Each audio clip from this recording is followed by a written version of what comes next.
importante este acuerdo, firma de acuerdo de entendimiento?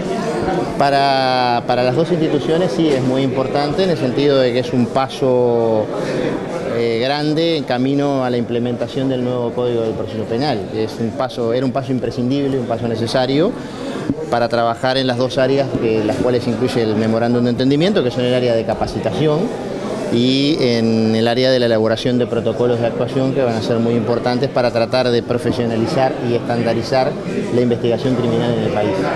Hace algunos días atrás, los ministros de la Suprema Corte de Justicia hablaban de un posible plan piloto con el Código de Procedimiento Penal para implementarlo en diferentes zonas del país con el tema presupuestal y no en otras. ¿Cómo lo toma?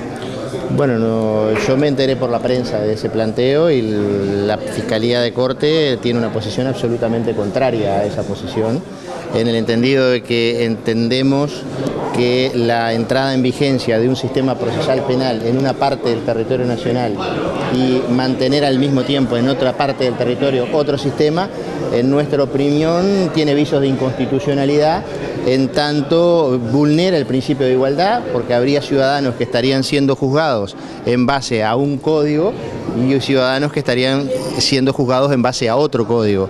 Entre otras cosas, piénsese por un minuto qué pasaría con la prisión preventiva, que el nuevo código modifica el código actual.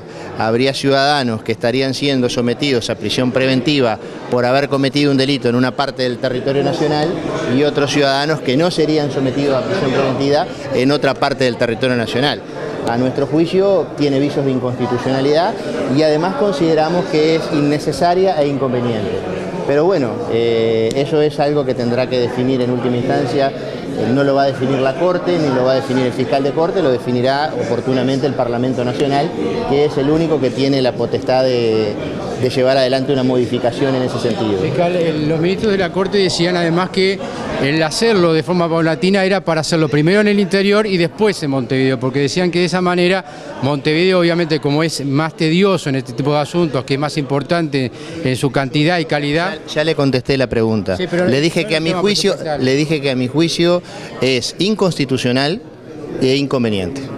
No voy a debatir más con los ministros de la Corte a través de la prensa. ¿No cree que agiliza tiempos tampoco? No, absolutamente no. Creo que lo que hace es retardarlo. Pero le reitero, es una cuestión que habrá que discutirlo y la autoridad para decidir este tema no la tienen ni los ministros de la Corte ni el fiscal de Corte. La única autoridad que puede resolver ese tema es el Parlamento Nacional. ¿Es posible que a futuro la investigación de un caso pase a manos de los fiscales y no del juez? Eso también es... Bueno, eso es lo que está previsto en el Código de Proceso Penal, que entrará en vigencia, según lo ha determinado el Parlamento por unanimidad, el 1 de febrero del año 2017. Me decía que eso ayuda mucho a la investigación porque ahora que está en manos del juez, demora. No, no es un problema de demora, es un problema de diseño del sistema. Es un problema de garantías. Nosotros entendemos que los jueces, la función natural de los jueces es juzgar y hacer cumplir las normas del debido proceso. La función de los fiscales es investigar y la función de los defensores es defender. Una clara definición de los roles ayuda, por un lado, a que existan más garantías para los ciudadanos a la hora de ser juzgados. Y en segundo lugar, estamos absolutamente convencidos de que es además un sistema más eficiente y eficaz en la persecución y en la represión de los delitos. Ahora, recién hacía mención a las políticas públicas de seguridad, digamos, alinearlas fundamentalmente teniendo en cuenta no trabajar caso a caso, sino con una línea determinada. Sí, nosotros creemos que la elaboración de una política pública de seguridad implica imbricar, racionalizar las 4 acciones básicas que debe tener una política pública de seguridad.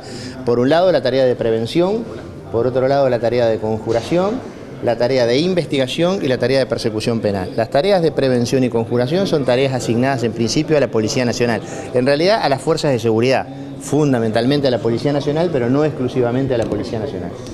Pero en la tarea de investigación, en realidad es una tarea que en principio está asignada en el sistema actual a los jueces, pero se desarrolla por jueces absolutamente independientes, con reglas rígidas de distribución de competencia, que investigan caso a caso, separados entre sí, sin tener conexión, sin intercambiar información, sin elaborar estrategias comunes, con investigaciones criminales que muchas veces se pisan unas con otras. Entonces todo eso puede ser superado en un sistema acusatorio y por eso entendemos que es un sistema más eficiente. Y en definitiva es la forma de alinear la tarea de investigación a las demás acciones de la política de seguridad pública. Es clave, decía usted también, que en el presupuesto se apruebe rápidamente el tema, en realidad por el presupuesto se apruebe rápidamente lo que es la descentralización de la Fiscalía, ¿no? Yo dije que es clave que se apruebe rápidamente el proyecto de ley que mandó el Ejecutivo, que ya está en el Parlamento, de la descentralización de la Fiscalía. El presupuesto va a ser una segunda etapa que seguramente va a empezar a partir de que el Poder Ejecutivo y todos los entes del 220 manden sus proyectos al Parlamento Nacional. Para nosotros, como institución, es muy importante que el proyecto de descentralización se apruebe antes, de forma tal que nosotros podamos trabajar en la elaboración del presupuesto antes de agosto. ¿Por qué recalcó tanto que el presupuesto, más allá de la falta de recursos para los cursos que igualmente se tomaron, se va a estar preparado en la fecha correspondiente, en el discurso? Porque estamos absolutamente convencidos de que va a ser así. Es un tema de actitud y de responsabilidad política.